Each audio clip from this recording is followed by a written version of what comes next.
Captivating and heartwarming rescue stories are the stuff of blockbuster movies and fairy tales.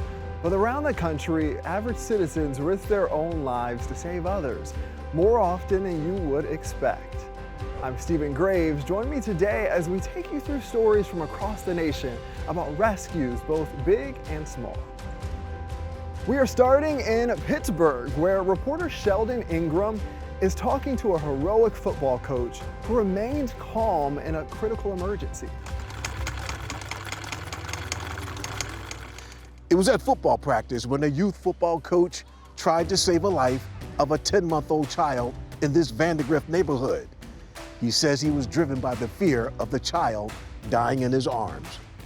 Practice for the Kiski Valley Youth Football Organization was interrupted by a woman's frantic scream. We heard help me coming from the background. We didn't know where it was coming from. One of my coaches asked if we heard that. The scream came from one of the row houses across the street. Kristen Clayton says a mother was holding a 10-month-old baby who wasn't breathing. Christian says he is a former Air Force medic. He immediately ran across the street and found a lifeless child when the mother said he swallowed a plastic bottle cap. And I went to the side of his throat and just kind of forced my way back there. And I never really got to the back of it, but I forced it to the other side and kind of forced it out. And when that happened, he let out a cry and started gasping for his breath. Clayton says the ordeal lasted about 40 minutes. He was driven by one fearful thought. At that point, when I'm doing the compressions and nothing was happening, that was my thought in my head that it's possible that this baby's gonna die in my arms. Clayton says he does not consider himself a hero. He says he only did what he was supposed to do as a decent human being. How amazing was that he just decided to step in? Next up, a driver who has a medical emergency at the wheel is saved by some Good Samaritans in Boynton Beach, Florida. Here's Steve King from WPBF with that story. There are good people out there that will put themselves ahead of you to make sure you're okay. And I think that's wonderful. Good people like Janet Rivera, a fellow seamstress at Shading Source, close to this intersection. A few coworkers were driving home in their separate cars at the same time. Rivera says another coworker pointed out to Rabier, who was having a medical emergency as her hatchback was slowly moving across the intersection into heavy traffic. At that moment, Rivera risked her life to save her friend. And I started running to stop the car, but I just started running and tell everybody move out of the way, so that way, and to asking for help so people out there could help me to stop her car. That's when other Good Samaritans, including a nurse, jumped in to help bring Rabier's vehicle to a stop and help her until fire rescue arrived. 911 audio captures the nurse trying to help as Janet tries to wake up Lori. Lori? Blood pressure is the only thing they know. She is opening her eyes. Wake up, Lori, ma'am. Okay. By the time fire rescue arrived, Lori was awake but disoriented. She does not even remember getting in her car to drive home that day. Hospital staff later told Lori about the heroic actions Janet and others took to save her.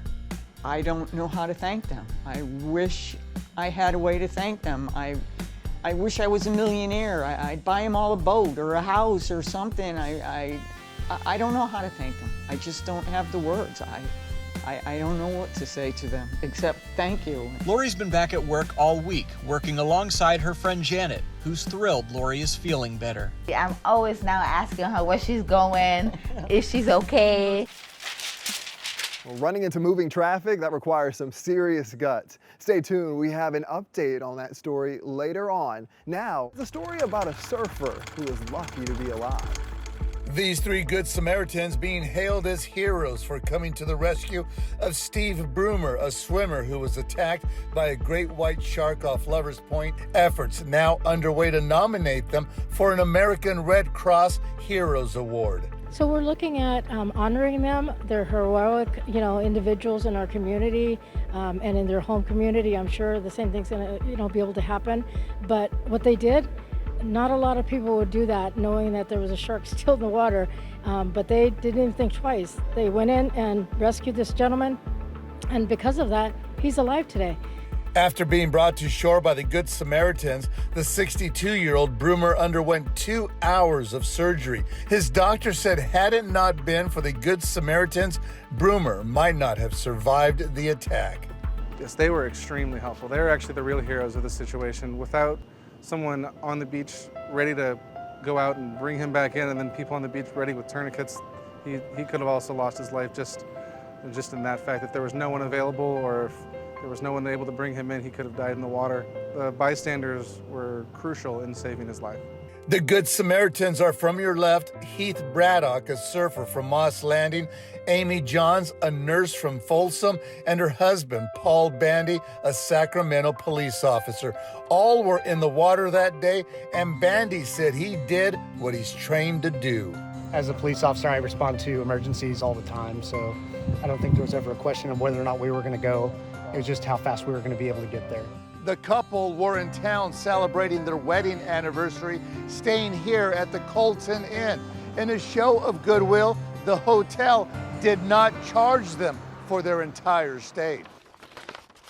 After the break, we'll see how some famous big cats are doing in their new home after being rescued. Don't go anywhere. Welcome back. Let's take a look at how 2 tigers are being given a new lease on life after being rescued from captivity. KOCO's Jason Hackett has the story. Lola and Mia, 2 tigers taken from a roadside zoo in Oklahoma. These cats were in enclosures that were probably about 10 foot by maybe 15 foot. No grass. I mean, it will be very heartwarming to see them be able to walk out on grass for probably the first time ever. The owner of those tigers was known to trade animals with Joe Exotic, the star of the Netflix documentary Tiger King. The last remaining big cats connected to Joe Exotic were rescued and taken to animal sanctuaries in California and Arkansas. We don't know their age. They probably have never received any veterinary care, never any preventative care like vaccinations or blood tests to check kidney health, anything like that. The Oakland Zoo says because Joe Exotic was known to trade tigers with other zoo owners, and because these big cats came with no records, there's no way to verify their medical history. Because of that, they say there's no way to indicate if they were bred or raised by Joe Exotic. The zoo says Mia was declawed as a cub, so tourists could safely take photos. Lola has since undergone surgery to remove an untreated, infected tooth. The physical conditions that these animals are often in are just terrible. Because they're no longer making money for people. Once these cats, become really teenagers, they're too dangerous. They may not get fed, they may be killed. After being rescued and rehabilitated, Lola and Mia are beginning their new lives at California's Oakland Zoo in their newly remodeled tiger exhibit. Well, they're definitely cute, but I would be too scared to get that close. Well, sticking with KOCO, Shelby Montgomery has the story on a stallion that took a tumble. The horse's name was Shooter, and he was stuck in the trench for about 2 hours, but as you can see now, he is doing okay. He's getting all that mud washed off of him by his owner, Mark. This is a 16-year relationship between the two, and he's just glad that Shooter is doing okay. Shooter's rescue caught on camera. Mark Knowles doing his morning routine when he saw this. You can see working really hard to try to rescue this horse. I was in the kitchen just taking my meds and doing what I do, and she said, "Mark, there's a horse over on Lincoln that fell in a hole." And of course, whenever I came around, I knew it was him. I ought to, just right away. A few minutes later, Mark showed up to this. Everybody chipped in to get him out. It's just, I'm thankful. Fire officials say Shooter escaped his corral and made it to the trench. So this was an open trench.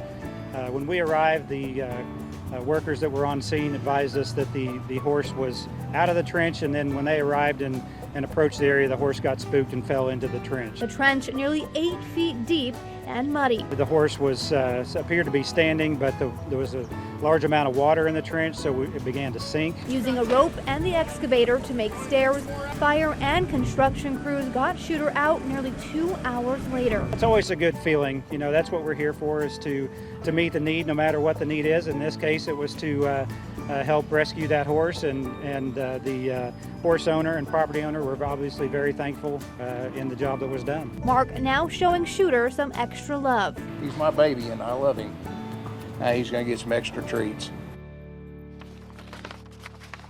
Next up, Ari Height from WPBF in Florida reports on one charity flying into war zones to save strays. The folks here at Big Dog Ranch Rescue have been helping with dogs in Ukraine ever since the beginning of the war. They've been working with a shelter in Romania, but right now that shelter is absolutely packed. So the folks here at Big Dog Ranch have decided to take matters into their own hands and open up another Big Dog Ranch, this one in Poland. This is a common sight right now in many Ukrainian cities, dogs just roaming the streets. But they're not strays. We're not talking straight dogs. These are pets that were left behind by people that are deceased due to the war or have had to flee suddenly. Many of the dogs, like this one, are injured, wounded in the bombings. These are the images that compelled Lori Simmons to help. These dogs are just starving over there. They have nobody to care for them. Lori runs Big Dog Ranch Rescue in Loxahatchee Groves. Big Dog has already saved more than 100 Ukrainian dogs by moving them to a shelter in Romania. But there are simply more dogs than there is room. So Lori is now making room, opening a Big Dog Ranch shelter in Poland. There are Ukrainians that are collecting the dogs, the pets that were left behind in the devastated areas, and bringing them to us. These dogs have lost their families, they've lost their home, they're starving, they're not straight dogs, they don't know how to fend for themselves. And Lori tells me she plans to operate this shelter in Poland for about 6 months. Ideally, the war ends and they reunite these dogs with their families, or at least put them into loving homes. Well, we've heard about humans saving one another, humans saving animals, and up next, animals saving humans. Coming up, one man's furry best friend saves him after an accident. Well, hey there. After one man took a perilous fall in Nevada's Tahoe Forest, his dog led rescue teams right to him. Leanne Denyer of KCRA has the story. This border collie named Saul is being called a hero. The way they described him is he was jumping up and down and spinning around in circles. This is Sergeant Dennis Hack. He's with the Nevada County Sheriff's Search and Rescue. The group dispatched to try and help find Saul's owner, who'd called for help. When they first got there, they weren't able to find him in his camp, so they spread it out and started looking for him. Saul's owner had told dispatchers he'd fallen down a 70-foot cliff in a remote part of the Tahoe Forest. He thought he'd broken at least one rib and maybe his hip. Some searchers thought they heard a voice calling out, but they couldn't figure out where it was coming from. Hack said the man had fallen the night before, but managed to get himself to cell service to call for help. Searchers pinged his last GPS location, and a friend told the team, look for Saul. Just a couple minutes later, though, they saw Saul run down to them. They started following him. He went for somewhere between 150 and 200 yards and took them right to the victim, who was in a small shelter that was covered with a camouflage tarp. Medical teams were able to assess the victim's injuries, describing them as traumatic, and get him to a CHP helicopter nearby to get him to treatment. First responders recounting the rescue over the radio. He was very lucky that his dog directed our search personnel to him. Hack says the man is improving and has already reached out about being reunited with Saul. Now that's a good boy. Well, up next, one mail carrier's meticulous attention to detail helped save a life. Jason King of WMUR has that story.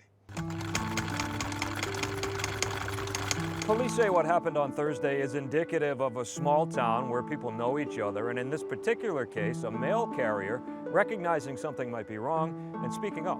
I just had a gut feeling, and I just wanted to make sure. Kayla Berridge was walking her normal 9-mile route in Newmarket on Thursday when she noticed one resident had not picked up her mail in a few days, and the car was still at the home. When people pick up their mail every day, you start to notice their habits. Kayla notified the postmaster, who requested a welfare check by Newmarket police. Responding officers gained access and found the elderly woman on the floor, trapped by items that had fallen on her. Police say she was there for at least 3 days. She realized it was an elderly person. Usually, a lot of times communicates with her throughout the week, usually, if not on a daily basis, and realized there was something that might have been a stray and did the right thing by contacting us. Yeah, it's crazy. It's crazy just by paying attention to details, how much you could save someone's life. Kayla doesn't necessarily accept the label hero. She's just happy how things worked out. I like this job because I love my customers and getting to know them, and I don't feel like it was anything. I feel like people cared more and just paid attention. It's just, I don't know, something we should all do. That elderly woman is being treated at Exeter Hospital for hypothermia and dehydration, but will be fine. We truly think that through Kayla's action probably saved a life here. The moral of the story? Well, that's simple for Kayla. And that's why it's important to pick up your mail. Now, this woman apparently often invites Kayla for tea. Kayla says next time she'll probably take her up on it. Being woken up by your cat in the middle of the night is usually pretty unwelcome, but in this case, one feline friend's actions helped save its owner. In Pittsburgh, Jackie Kane has the story for WTAE. No one was hurt out here, and the deputy fire chief credits the family cat, named Oddball, for that. The so-called hero of the morning didn't have a lot to say. But the deputy fire chief in McKeesport says Oddball the cat had a lot to do with saving his owners' lives. We found no smoke alarms in the house, so fortunately the cat was on top of his game. The couple living in this home on the 2000 block of Lamont Street were in bed when Oddball made a move around 1 a.m. that lived up to his name. Cat came flying through the room, and they thought that was unusual, and they opened the bathroom door and found the fire. The deputy chief says it was a life-saving move. They got out in time. Both adults exited the house, evacuated, and they seemed to be fine. They refused treatment. Firefighters knocked out the fire. They think it started in the attic. Now, if you're wondering how Oddball got his name, his owners tell me all of the kittens in his litter were black, except him. Oddball really is a special cat. Well, moving on now, WCVB's Jessica Brown gives us the heartwarming story of how one stranger's empathy saved several lives. I mountain bike a lot, and I play hockey. And Eric Jensen has always been pretty active. From sports to now caring for a new baby. It wasn't until 2020 when he says he started to lose steam. Eric, I'm ready. I started to see my kidney doctor more frequently. My numbers were going down a lot faster than they had anticipated. So how are you feeling today? Already up against kidney disease that runs in his family, Eric's doctor at Tufts Medical Center put him on the list for a kidney transplant. Generally it takes 6 months, sometimes over a year, over 2 years to get somebody matched. And then Eric was also approaching dialysis. Dr. Ashtar Shami says it's not just the weight. 1/3 of donors are incompatible due to either blood type or antibody issues. So Eric and his family turned to Facebook, posting his story and hoping. Enter Courtney Martin. She was sitting in the doctor's office nursing a running injury when she saw that post. I read the story and I called my husband and he said, you know, what's going on with the hip? And I said, well, I can't run Chicago, but I'm gonna donate my kidney to somebody. Eric and Courtney are complete strangers, but she says his post hit home. Eric is involved in the music scene in Boston. My husband's involved in the music scene. Eric plays hockey, my husband plays hockey. They have a young son, we have a young son. If I was in her shoes, I would want everyone to come forward to try to help him.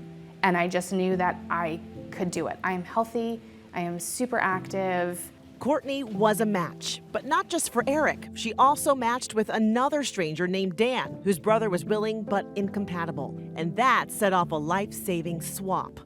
Courtney here, with her super kidney, universal donor, was able to also be a candidate for Dan, and his brother happened to be a candidate for me.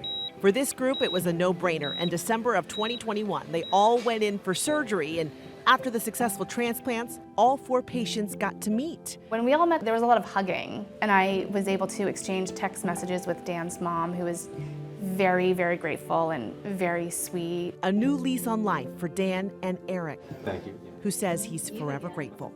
In my head, this was not a big deal to me. If somebody needs help, you help. Eric needed a kidney, I could help. There was no hesitation. Now for our final story, let's head back to Boynton Beach, where Steve King shows us what happened when the Good Samaritans who rescued the drifting driver were reunited and celebrated. The police department here in Boynton Beach presented several awards to the people who put their lives at risk to bring a moving vehicle to a stop in the middle of a busy intersection. Now, this was also the first chance that the Good Samaritans and the woman they saved had the chance to meet. A moment to recognize the heroism of these brave Floridians. It speaks to the character of our community. As the life-saving awards were given out to the Good Samaritans who jumped into harm's way to stop Lori's car after she suffered a medical condition, going unconscious behind the wheel, drifting into a busy intersection. Janet Rivera was the first person to step in, running into the intersection and yelling for help. They were heroes too, and I appreciate their job. And I was really glad that they helped me. After the car was stopped, Robin Fox, a nurse, called 911 and stayed with Lori until fire rescue arrived. It's humbling, really. But the people who jumped in front of a moving car in traffic, those people are amazing. She's speaking about Marco Bartolone, seen here wearing the black tank top. I thought, I can't stop a car by myself, but there was a couple people there, and I saw a guy in the military uniform, and I thought, oh, we can get this done. That guy in the military uniform, U.S. Army Staff Sergeant Juan Chavez, just one of the other people who jumped into action without hesitation. I didn't really put too much thought into it, didn't think about myself at that point. At the police department, Lori told all these everyday heroes how much she appreciates what they did. And they all just came together to help little old lady. I appreciate it so much, you don't even know. That's all from us at Stitch today. We hope these stories showed you the courage and kindness of Good Samaritans everywhere. I'm Stephen Graves. Thanks for watching. We'll see you next time.